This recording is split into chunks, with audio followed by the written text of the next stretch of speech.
So, Misty, I'm going to ask you this while we're getting ready for that. You were 15 years old, 13 years old, on fire for the Lord, homeschooling, grew up in a homeschooling world, which is very different from my world. I grew up, my father was a professional boxer, and I grew up in bars with him. I mean, me and my dad were like best buddies, and I was 10, 12, 13, 14, every weekend in the bars with my dad. You were homeschooling. Our worlds were so very different. Different. So when you're 13, 14, 15, on fire for the Lord, give me one or two of the biggest challenges in your life then that you really, it was hard to overcome and you had to really face it. I think the biggest thing I wrestled with at 15, 16 is figuring out what I really believed about God, what I believed about the Bible. I did not want to just go off of my parents' faith, and my dad was a pastor, so I don't know if you grew up in the church and you grew up as a pastor's kid, there's all kinds of good things and a lot of negative things that come along with that. And so just my view of the church and my view of God, my biggest thing was just, what do I believe? What do I really, really believe about God, about his existence, about his written word? I mean, I was just asking all these questions, and what is the purpose of my life, and why am I here? Why did he create me? So that truly was my preoccupation, was to figure out truth, to figure out what I believed about God and so about were life. you a musician? Were you? Sort of. I didn't really think of myself as a musician. My mom's a music teacher as well. And my sister was a good musician, and she even traveled around and she sang for a couple years with a group. And then my brother was a really good worship leader musician, and it just never was really my thing. I kind of played on the piano a little bit, but even the first 3 years of IHOP, I'm like, I'm not a singer. So I kind of just fell into that one. Yeah, Misty came here because she wanted to be a preacher, which she's a very good preacher, but we had to force her to be a singer, and you're a pretty good singer. Thanks. I mean, she's really good. Okay, let's go there. My question's about healing, and so in the Bible, the majority of like healing in the Bible is like instantly. So like when you have to pray and it takes a while for healing, like say like 10 or 20 minutes of just like just asking God over and over again, why is it that it's not instant? Well, in the Bible, there's two different things. There's miracles and there's healing. And healings are almost always progressive. Miracles are instant. But it would be hard to tell the story of a progressive healing, you know, like in 2 verses in the Bible. I mean, the paralytic rose up and walked. It'd be hard to say. And over the next 12 years, and so that's why they're not recorded in the Bible that way, because miracles get the attention of unbelievers, and they're instant. Healings are progressive, and they touch the heart of the person getting healed, and they really bless them and show the love of God to them. And so mostly people are healed, not mostly miracles. That's really how it is. Good question. You got to tell us your name and where you're from. Can I hold it? Okay. I'm Serena from Oklahoma, and I was wondering, hey guys, in Romans it tells us that if you confess with your mouth and believe with your heart that Jesus died and rose again for us, that we'd be saved. But some people believe that if you become saved and then don't live your life for Christ, you walk out of that and won't go to heaven. So I was just wondering what you... Well, in the Bible, when it says believe in your heart, it doesn't mean just a verbal statement. Believe in your heart means your heart gives yourself to it. So we have this idea of believing as intellectual assent. That's not the biblical view of believing. It always means embracing from the heart. So the idea of believing always means the intention to be committed. Okay, thank you. I'm Jason, and I'm from Texas. I was wondering, what are, like, if you like 2 or 3 like practical tips for strengthening up a small house of prayer? Misty, what would you say? 2 or 3 tips to strengthening a small house of prayer. I would say to start with less prayer meetings, not to try to do like hours a day, but to start with as much strength as you can. So if you have one good band, you have one good group of 4 guys or 5 guys that really want to go somewhere, I would say just do it and be really consistent. If you can do it once a week, or if you could do it once a day, whatever you can pull off with strength, and then just be really, really consistent and be faithful with it even in the small. That would be one thing that I would say. I don't know about... Yeah, start small. Don't try to do 10 hours a day. And number one. Number two, value little prayer meetings with 5 people instead of waiting for the big crowd and the big breakthrough. Because the amazing thing about prayer is that the prayers you prayed even 5 years ago, God remembers them forever. You already forgot them, but God, they're still alive. Matter of fact, in Revelation 5, it says there's a bowl, a big container up in heaven that the prayers of the saints through history are stored there, meaning they are answered in their day, but they also have an answer even in the future. And so the idea that you pray a prayer, nothing happens, you think, oh, that didn't work. The Lord says, what do you mean it didn't work? That thing is still alive before me. It may get answered over time in a way you can't imagine. So when you have a little prayer meeting, there's 5 people, and it's a little bit boring, then you typically think, nothing's happening, and change that mindset, because that's not true. And I always like to tell people that come to IHOP and they see 24/7 for 15 years, and it just looks so big and so grand. But for 17 years before IHOP started, he was leading prayer meetings, 3 prayer meetings a day with 5 or 10 people in a room for 17 years, and just stayed faithful with it. And so there's all kinds of seasons in building a house of prayer as well. Yeah. I was pastoring a church here in Kansas City, and as the senior pastor of the church, my biggest thing was prayer meetings. So we did them for, like she said, 17 years before IHOP started. So a lot of folks think that it all began when IHOP started 16 years ago, but it had a long history before that, before we went 24/7. I want to hear sometime, maybe when we get through this, some of your most funny moments in those years of prayer. I'll tell you what, I'll tell you a funny moment if you'll tell me one of your funny moments. Okay, I'll think of And it. I still want you to say some things more challenging, more than just it was struggling with faith. Okay. But Okay. think of stuff that they're struggling with. He wants me to give you guys the dirt, I think. I want some dirt. I want some stuff you were really working on when you were 15 that was really making your heart hurt. So they could. Yeah, so no, I I'll get tell it. you a story if you tell me one. Okay. Okay, is that a deal? Deal. Okay. You first. Okay, go ahead. Okay. I'm Skylar from Arkansas, and I was wondering, how do you get like the confidence to be able to go out and start change something? Because I'm like super shy and stuff.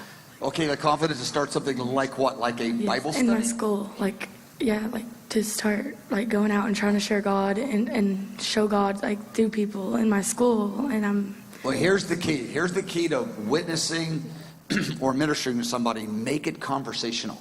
Meaning, instead of going to a stranger, you're the stranger, I'm the guy. Hey, do you know Jesus? You don't do that. But you actually have a conversation with them. Hi, we're in the same math class, and hey, tell me about your family, and tell me about your brother, and how you doing with this problem. It's hard. Anyway, you're building a relationship with them, and you minister Jesus by, you ask questions, and as they answer questions, not all in one day, you increase the level of the question. Like, did you ever think about God? Something like that. And she might go, well, yeah. So I might go, what do you think? I would ask questions and make it conversational and build up to it, and instead of just that cold, direct, hey, do you want healing, lady? Who are you?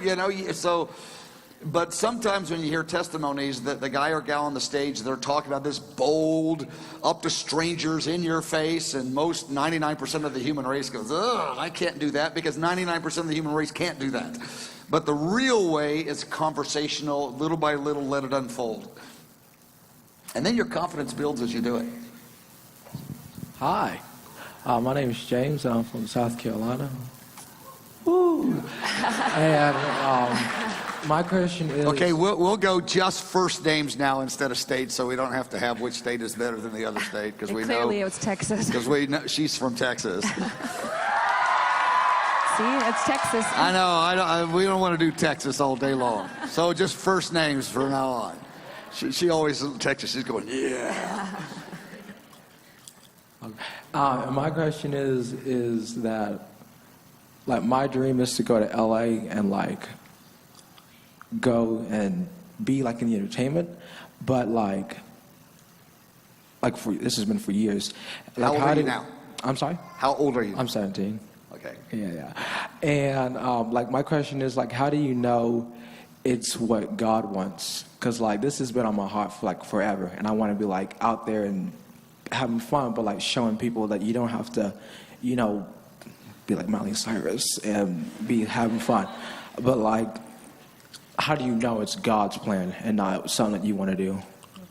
Well, that's a good one. Yeah, because the entertainment industry is tricky, because we need strong believers in the entertainment industry, and the Lord's raising them up, and more people are going in that direction. But so I'm big on that. But at the same time, so many believers move in that direction, and they lose their way in it. And so that's the tricky one. That's the trickiest one of all, is that career, because I believe in getting in many different types of careers and pursuing them. But in terms of the question, how do you know? I think it's in your heart, number one. Then number two, you ask the Lord to confirm it to you, and there's various ways that he would confirm it. Then you just take it step at a time. First you go to school and you study media, acting, communications, whatever. And then you knock on doors and doors open, and little by little you follow open doors, and then they just keep opening and more things happen. That's a more natural way to do it. I mean, even with the Lord's guidance. I call it supernaturally natural, where the Lord is leading you, but he's doing it little by little, opening doors, versus, the guy from, the Midwest just lands in LA and just, no job, no money. Oh, God, open the doors. And we skip a couple steps. And a lot of folks try that in the name of believing God, and it ends up a disaster. But rather, what they should do is, they should see it work in the place where God put them, get involved in acting or media or that kind of thing, and just let relationships, one connection to another, then you move to this city, then you take the promotion to that one, and that kind of thing. So that's the most natural way to approach a career thing like that. You got anything to add? No, that's good. Thank you. Hi, I'm Abby.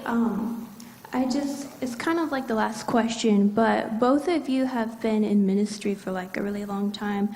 How did you know that was what God wanted you to do? And what are some practical advice for how to hear his voice in your calling? Well, I wanted to be a doctor, and I was on my way. I actually got accepted to med school back a long time ago. And so I wanted to be a doctor, missionary, and go to Mexico. And I actually had a language school picked out, and I was on my way going. And so that's what my dream was, got accepted to med school. She wanted to be a lawyer.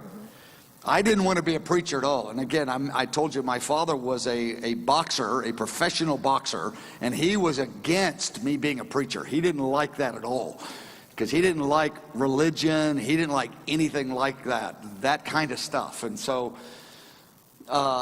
it's too long of a story to tell you my story, but when I got accepted to med school, a guy asked me, he says, why don't you ask the Lord to confirm? And I said, well, what else is there to confirm? I got in. I mean, this is like, what else is there to ask? I mean, it was, really hard to get in, and the Lord confirmed it in a very unusual way, which again is too long of a story to tell you here. But so I got into preaching kind of accidentally. That wasn't my goal, to be a preacher. So how did... No, I was similar. I mean, I wasn't that far along in pursuing becoming a lawyer, But you were serious about that, wasn't you? Yeah, I mean, I was young when IHOP started, so I hadn't gotten that far down the path. But then when IHOP started, I kind of just stumbled into it. And even when the first couple of years of IHOP, I didn't think this is what I'm going to do with my whole life. When I first moved to Kansas City, my idea was to do Bible school for like a year and then go back to Texas and go to college and get a career and become a lawyer. That's what I wanted when I first moved. So I think it's similar to the following the career path. It just let it unfold. Maybe do Bible school for a year and see if that Lord keeps leading that direction. Like, how old are you? I'm 15. 15, okay. And at 15, as you know, you don't have to know that. You can, what is your desire? Is your desire to go and quote full-time ministry, or is your desire to be in the marketplace, or what?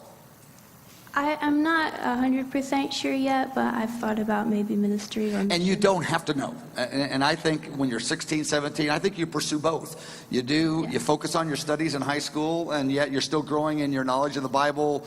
Go to some conferences, maybe go to a year of Bible school, and let it just unfold, because it really will unfold little by little, and you'll go, oh, that's what I want to do.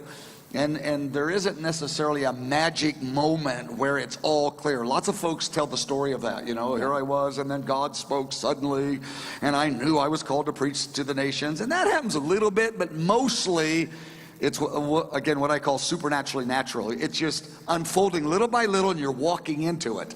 And then you look back 10 years later, and you're a little bit surprised because the Lord really directed you, but when you're 15, you wouldn't have guessed it, where you'd be when you're 25. But you'll land at the right spot. Thank you. Good question. My name is Yegang, and my question is, there are some groups of Christians that believe that God is all-knowing and predestination, but there are some groups who believe that God is all-knowing, but they don't believe in predestination. So why is there a disconnect between the two groups of Christians? Boy, that's a big question. How old are you? 16. So you're already a theologian. So I'd say almost all Christians believe, like you said, both camps, God is all-knowing, right? Almost everybody believes that who is a Bible-believing Christian, 99%. The question is, God all-knowing, he knows the future. How much of the future does he make you do? That's the question of predestination. Does he make you become saved? Does he force you to go to the mission field? Does he force you to marry this lady versus that lady? Are you predestined? Meaning, is he forcing you to do it? So I think that God is all-knowing, but our choice matters a whole lot more than some of us think. That he is a father. He's not a football coach. He's not, hey, go over there and do that. He's like, son, daughter, this is how I made you. What's on your heart? And you say, Lord, I want to go in this direction. And the Lord many times will go with you in it, and he's actually steering you. He put those desires in you. And he will sometimes correct you and say, no, that's the wrong direction. But it's not like he has some secret plan here, and you're always secretly, trying to find the mystery of how to get in that room, because you're already in the room.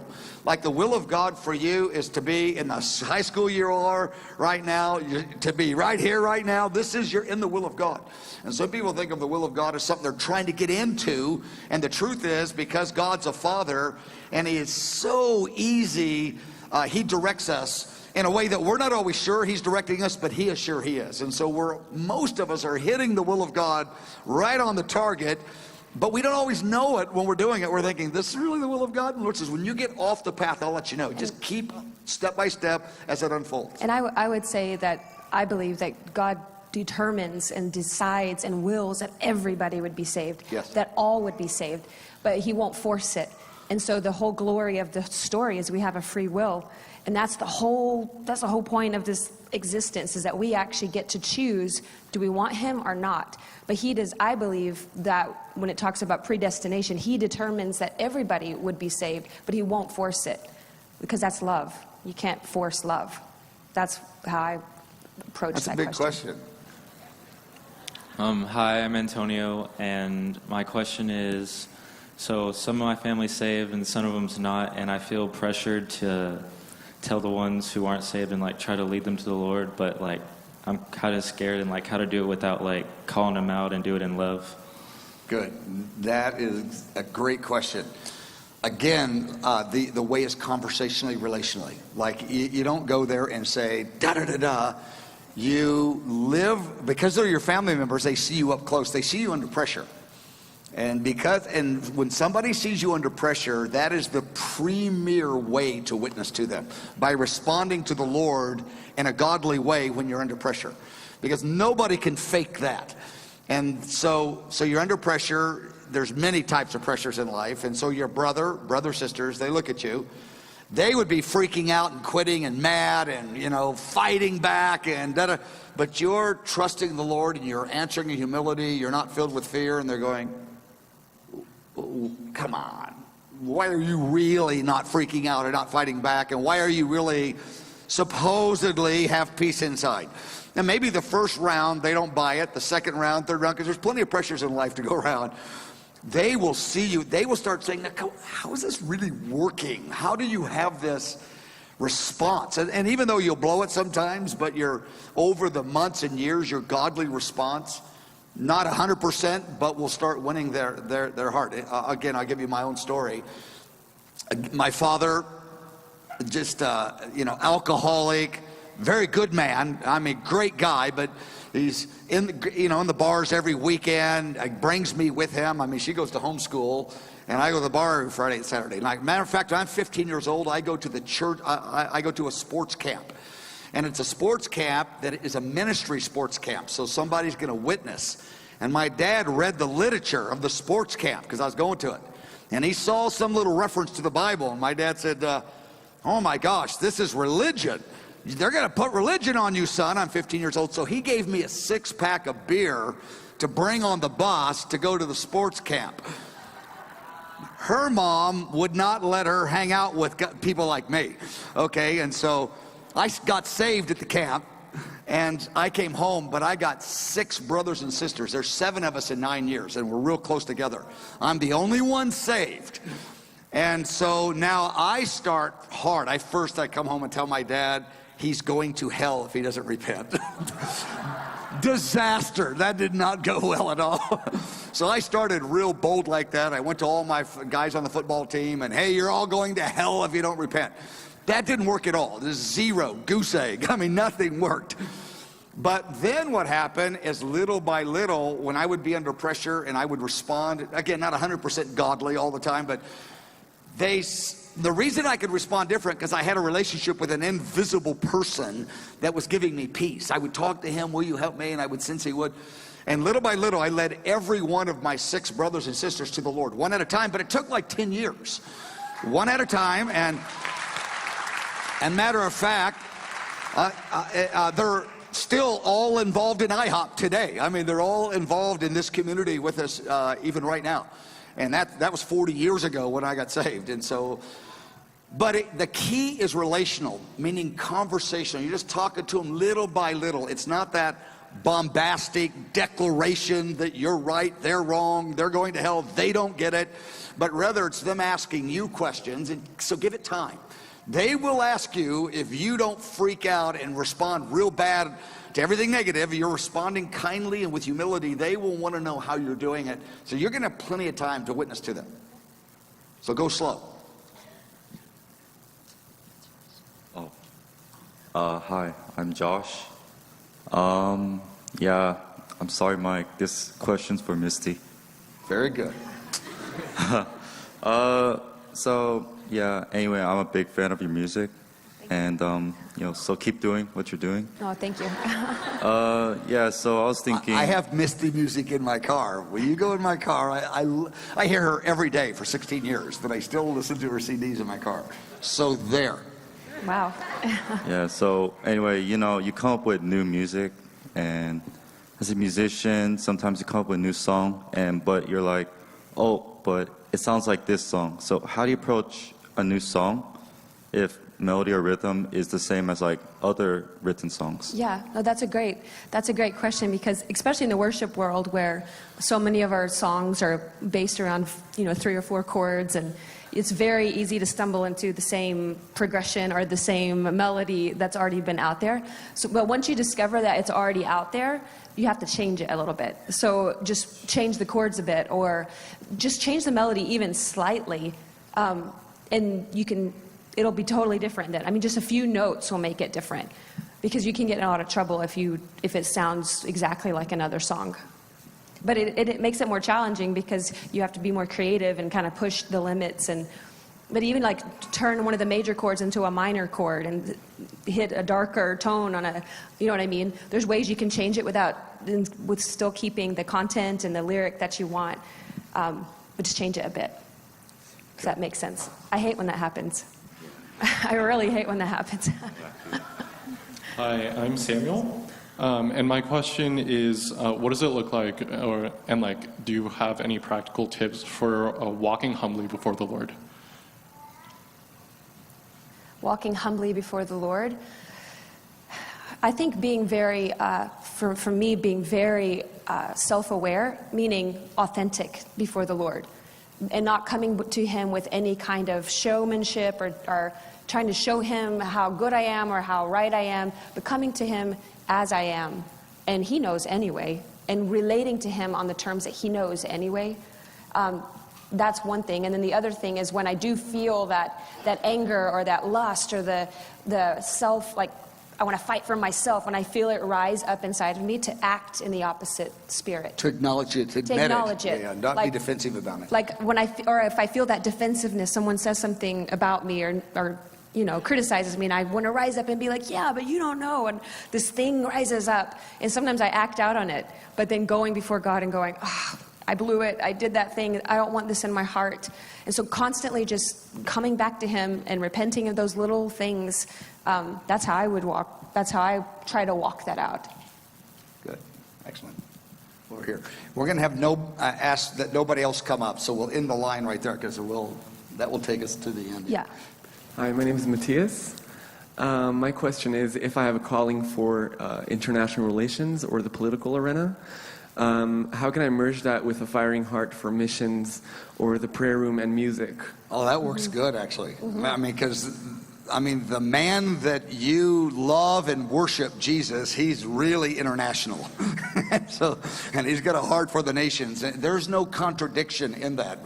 Whether you're serving the Lord here or serving the Lord there, it's one globe to Him. It's one reality. It's one kingdom. So I don't think there's any conflict at all. I go for it hard. And even in the political arena, I don't see any conflict.